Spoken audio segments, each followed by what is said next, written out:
Olá, meu nome é Viviane, professora do Tô de Casa no Enem. Vamos dar continuidade às questões de 2018, caderno azul? Vamos dar uma olhadinha na questão? Questão 59, vamos dar uma lida nela. A rebelião luso-brasileira em Pernambuco começou a ser urdida, ou seja, as pessoas começaram a tramar, começou a ser tramada em 1644, século 17, e explodiu ou eclodiu em 13 de junho de 1645, dia de Santo Antônio. Tá perto, né? Uma das primeiras medidas de João Fernandes, que era português, viu, meninos? Foi decretar nulas as dívidas que os rebeldes tinham com os holandeses.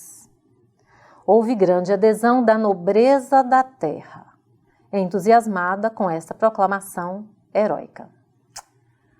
Bom, meninos, é claro que nós estamos falando aqui do domínio holandês no Nordeste do Brasil, mais precisamente onde hoje é Pernambuco, né? Então já deu para a gente entender.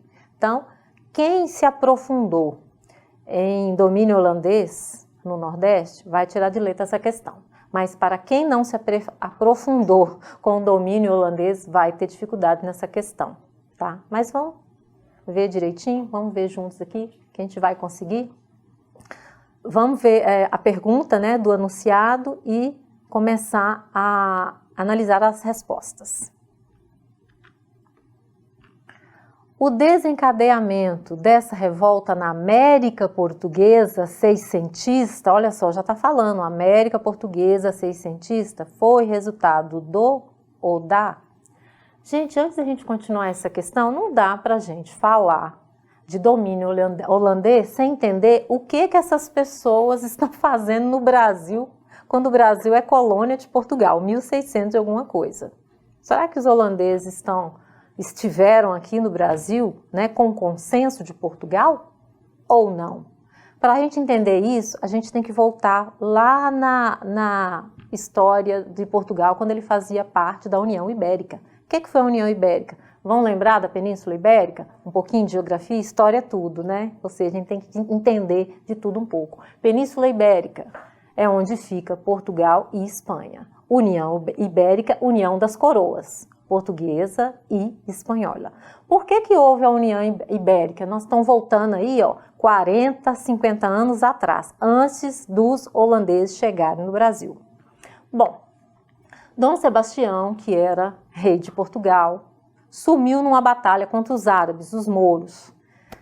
Vão lembrar onde é que fica a Península Ibérica?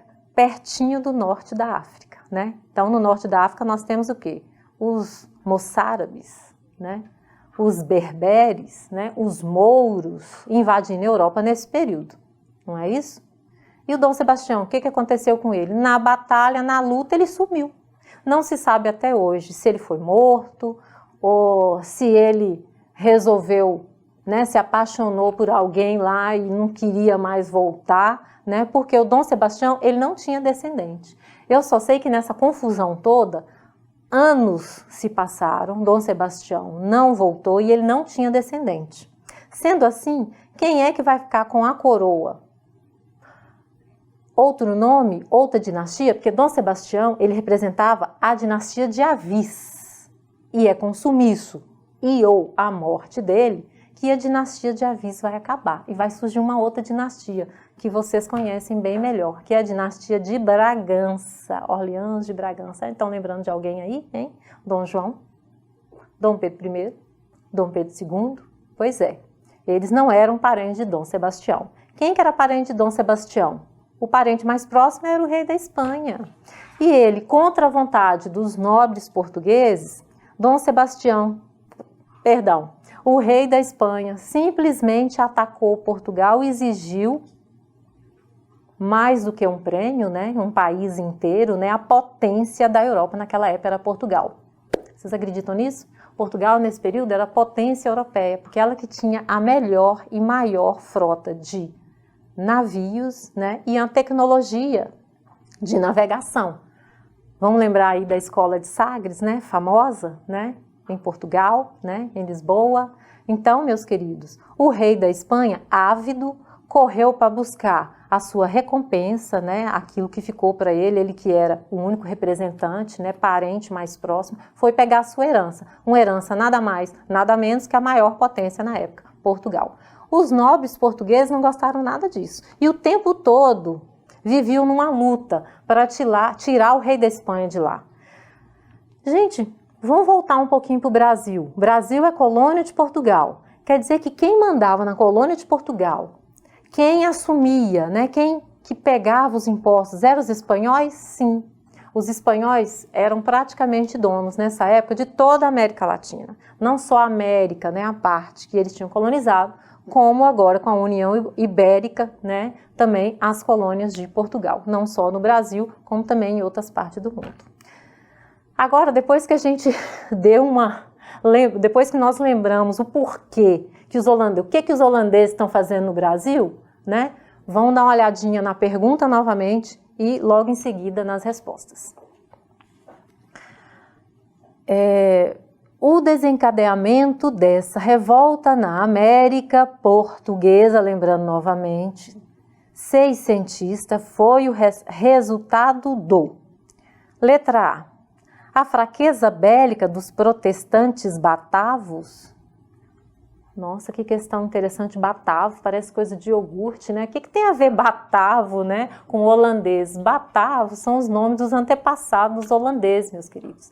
Então, os antepassados dos holandeses, eles eram chamados de batavos, eram os bárbaros. Nós não tínhamos hunos, visigodos, não é isso? Então, nós temos também os batavos. E eles foram morar na região onde hoje nós chamamos de Holanda. Holanda, Nederland. O que fica escrito lá na camisa, né, de futebol, da rapaziada lá do futebol, aquela camisa alaranjada, laranja mecânica, Nederland. A Holanda representa os Países Baixos. Por que nós chamamos a Holanda de Países Baixos? Porque é um dos 3 países, né, Holanda, Luxemburgo, né, fazem parte, e Bélgica, um dos países que estão abaixo do nível do mar. E eles têm uma tecnologia avançadíssima hoje, que eles estenderam o território deles através de diques e canais. Os holandeses são famosos por isso. Então a Holanda tem um território um pouquinho maior, porque eles estenderam, impediram que as marés chegassem, né, no território, porque todo ano era uma catástrofe. Nesta época, nós vamos observar em Pernambuco, durante a dominação holandesa, nós vamos observar as mesmas coisas sendo feitas, arquitetura, né, na cidade do Recife. E é por isso que o Recife, ela é conhecida como a Veneza brasileira, né, cheia de canais, diques, proteção do avanço do mar. Só que a tecnologia não continuou, né, lá em Recife. Apesar deles terem diques e canais, eles ainda sofrem, né, vez ou outra, né, com o avanço do mar, tá bom? Então tá. Vamos voltar aqui à questão. Letra A, nós estamos em dúvida, né? Vamos para a letra B? Comércio transatlântico da África Ocidental. Isso é só para lembrar a gente, né, que os holandeses, eles não tinham colônia, mas eles eram excelentes comerciantes e banqueiros. Então, os maiores banqueiros da Europa, eles estavam na Holanda. Então, ele não só comercializavam o açúcar que era produzido no Brasil, com o apoio da nobreza portuguesa, como também emprestava dinheiro, não só para os portugueses, mas como nós estamos falando aqui de colônia brasileira que pertence à Espanha, tá? Então nós temos que lembrar que a Holanda, ela tem muitos banqueiros e é ela que comercializava o açúcar brasileiro, tá bom?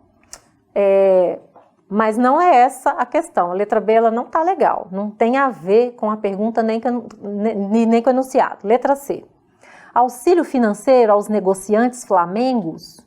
Flamengos? Do que esse povo está falando? Gente, Flamengo também, quando você vê essa palavra, não é o time de futebol. Quando a gente está falando de história, Flamengo é o povo holandês. Não tem o aterro do Flamengo? Pois é, os holandeses estiveram por lá também, mas foi uma passagem bem rápida, tá? Teve uma luta, uma batalha, tá legal? Mas Flamengo se refere aos holandeses também. Mas será que o auxílio financeiro se refere aos negociantes flamengos, né? Será? Os negociantes holandeses? Vamos deixar essa também? porque o texto fala de dinheiro, né? E fala de senhores, mas senhores da terra. Vamos voltar lá. Vamos voltar na questão. A rebelião luso-brasileira em Pernambuco começou a ser urdida em 1644 e explodiu em 13 de junho de 1645, dia de Santo Antônio. Uma das principais medidas de João Fernandes, que era um português, comerciante português que morava em Pernambuco, foi decretar nulas as dívidas que os rebeldes tinham com os holandeses. Ah, então talvez seja essa a questão? Houve grande adesão da nobreza da terra. Quem que representa a nobreza da terra, gente? Quem são os nobres da terra? Brasil, colônia. No Nordeste brasileiro, não só em Pernambuco, senhores de engenho. Então, senhores de engenho gostaram, né, de ter suas dívidas nulas, né? Vamos voltar lá nas respostas? Letra D de dado. Diplomacia internacional dos Estados Ibéricos. Nós já entendemos, né, que isso aconteceu durante a União Ibérica, mas não é sobre isso que está falando a questão, né? Porque a União Ibérica, gente, vai acabar, né? Graças à nobreza portuguesa, que junto com os holandeses, que vão apoiar, né, que esse fim da União Ibérica, né, essa dominação da Espanha em Portugal. E o que nós vamos ter?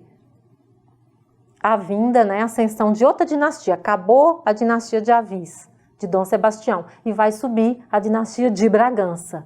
E é nessa hora que os holandeses vão perder todo o respaldo e todo o apoio de Portugal. Agora nós não precisamos mais de vocês, holandeses. Vocês vão continuar comerciando mesmo nosso açúcar, que vocês são comerciantes e banqueiros. Agora nós queremos a nossa terra de volta. E foi aí que os portugueses começaram a solucionar os problemas, né, dos comerciantes portugueses, porque eles estavam devendo dinheiro, né, deviam favores e dinheiro aos holandeses. Então, a resposta certa é a letra E. Vamos dar uma olhadinha nela. Interesse econômico dos senhores de engenho, né, não a nobreza da terra, em que esse domínio acabasse, que estavam devendo dinheiro demais. Ou seja, Portugal voltou. Olha como é que os portugueses eram inteligentes e muito espertos, né? À toa que eles eram potência nessa época, né? Na frente de tanta gente, na verdade, a Inglaterra nem tinha surgido como potência ainda, né? E nem a Espanha. Voltaram, os colonos não pagaram nada, né? E expulsaram os holandeses e continuaram fazendo a comercialização junto com os holandeses, tá bom? Vamos para a próxima questão? Enem 2018, questão 80. Vamos dar uma lidinha na questão primeiro? Parece uma questão fácil, mas o assunto não tem nada a ver com a matéria. Em algumas línguas de Moçambique, não existe a palavra pobre. Você sabe que Moçambique e Angola, né, são países irmãos do Brasil, porque todos os dois foram colonizados por Portugal. Só lembrando, tá, meninos? Vamos continuar. O indivíduo é pobre quando não tem parentes. A pobreza é a solidão. A ruptura das relações familiares que na sociedade rural servem de apoio à sobrevivência. Os consultores internacionais, especialistas em elaborar relatórios sobre a miséria, talvez não tenham em conta o impacto dramático da destruição dos laços familiares e das relações de entreajuda. Nações inteiras estão tornando-se órfãs e a mendicidade parece ser a única via de uma agonizante sobrevivência. Gente, essa é uma questão difícil. Vocês podem até analisar as respostas, né, e de uma certa forma achar que é uma questão fácil. Mas essa questão se refere ao imperialismo. Imperialismo não é uma matéria fácil. Imperialismo é o nome que se deu a um novo tipo de colonização que a Europa, né, saiu pelo mundo procurando novas fontes de matéria-prima e mercado consumidor. Então, nós vamos chamar de colonização aquilo que aconteceu no início da Idade Moderna, na América. E nós vamos chamar de imperialismo aquilo que vai acontecer na África e na Ásia. Não que a África e a Ásia não tivesse sido explorada, mas foi pouco explorada. A África e a Ásia, ela vai ser melhor explorada pelos povos europeus assim que as colônias americanas se tornarem independentes. O que vai fazer? O que as potências europeias vão fazer? Eles precisam de matéria-prima bem baratinho e mercado consumidor também. Então eles vão atrás da África e da Ásia. Como é que eles vão fazer para invadir terra de onde eles só conhecem o litoral? Eles só conhecem o litoral. Como é que eles vão fazer? Eles vão ter que fazer amizade com o povo do litoral. Então, vai ser uma colonização diferente. Meninos, é uma colonização, como é que eu vou explicar para vocês? Eles não chegam, né, com armas, né? Eles não chegam agredindo. Agora é imperialismo. Eles chegam fazendo acordos com os chefes de lá. Bom, vamos ler mais um pouquinho da questão? Vamos ler a pergunta, né? Vamos ler quem que escreveu isso aí. Olha, vamos no finalzinho aqui da questão. Couto M. Quem é Couto M? Mia Couto.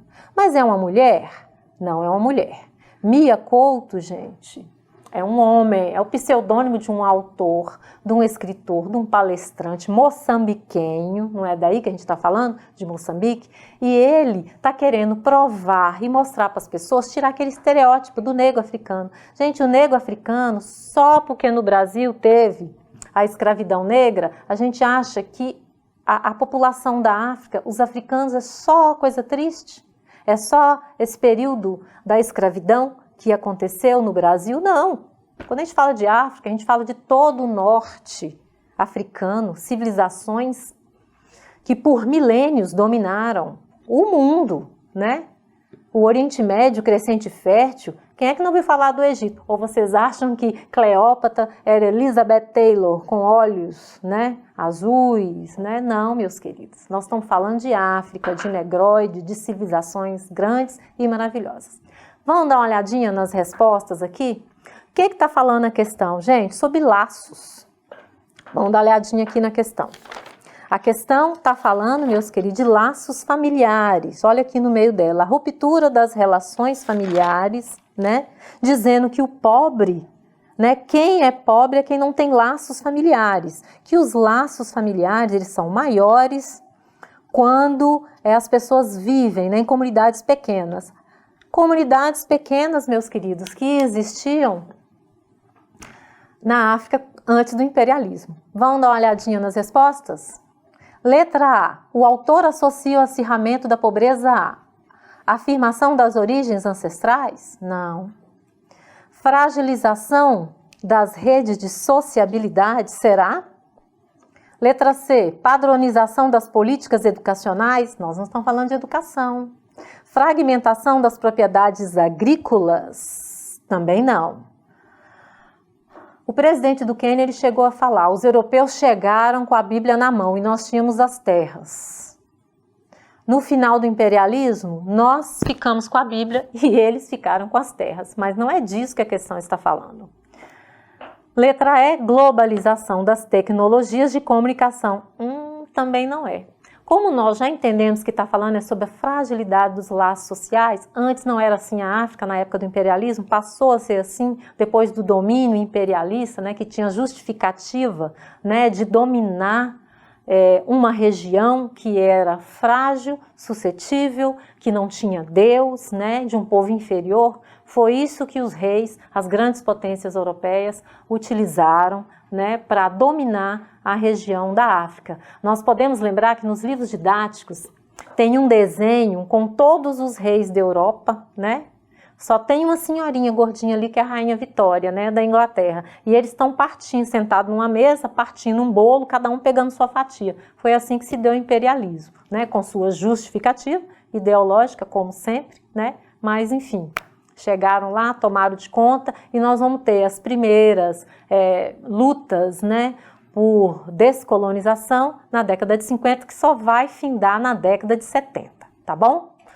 Meus queridos, resposta então é a letra B de bola. Fiquem com Deus, tudo de bom, meus queridos. Espero que vocês tenham gostado demais dessa aula, tá? Um abraço da professora Vivi, espero vocês na live.